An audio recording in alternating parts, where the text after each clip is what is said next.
Que a graça e a paz de Cristo esteja com todos. Amém? No devocional de hoje eu quero convidar você a abrir a sua Bíblia no livro do profeta Daniel, seu capítulo de número 1, e nós estaremos lendo o versículo de número 8, que diz o seguinte: Resolveu Daniel firmemente não se contaminar com as finas iguarias do rei, nem com o vinho que ele bebia, então pediu ao chefe dos eunucos que lhe permitisse não se contaminar.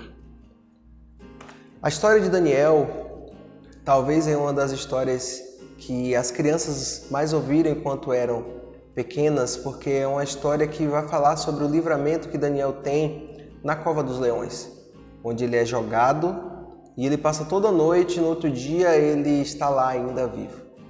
Essa história do livramento que Deus dá a Daniel, ela é muitas das vezes contada, mas infelizmente nós esquecemos de tudo aquilo que aconteceu na vida de Daniel. Daniel, ele é levado cativo à Babilônia e no meio dos jovens, no meio de todas aquelas pessoas que são levados cativos, está Daniel e os seus 3 amigos, Sadraque, Mesaque e Abidnego.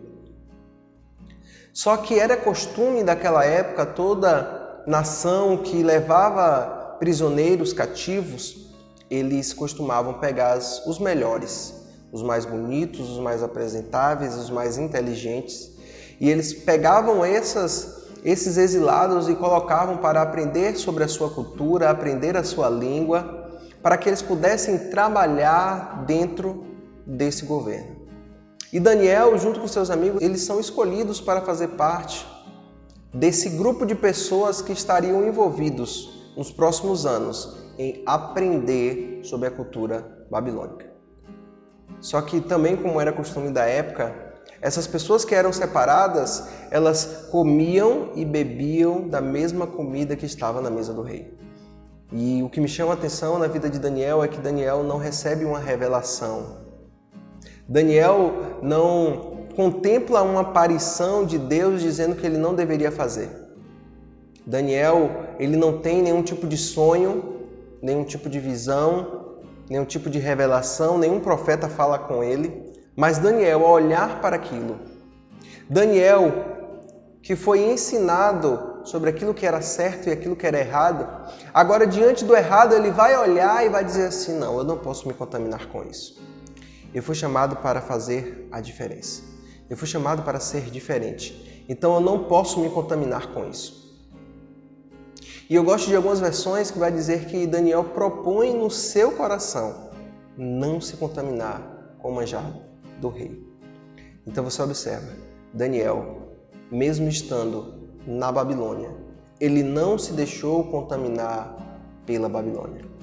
Ele estava inserido dentro de um contexto totalmente fora daquilo que ele estava acostumado. Ele estava vivendo dentro de um contexto onde a sua cultura, a sua religião tinha o objetivo de ser esquecido, mas Daniel não tinha.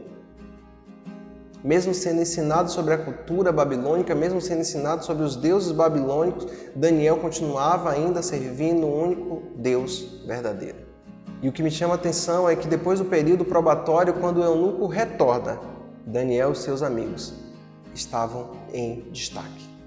Mesmo passando aquele período apenas comendo verdura e legumes, eles eram diferentes de todos os outros jovens, em todos os aspectos.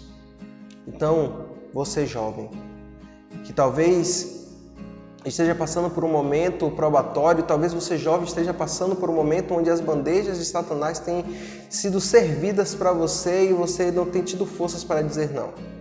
Olhe para a vida de Daniel, observe o quanto ele foi íntegro, o quanto ele foi fiel ao Deus que ele servia.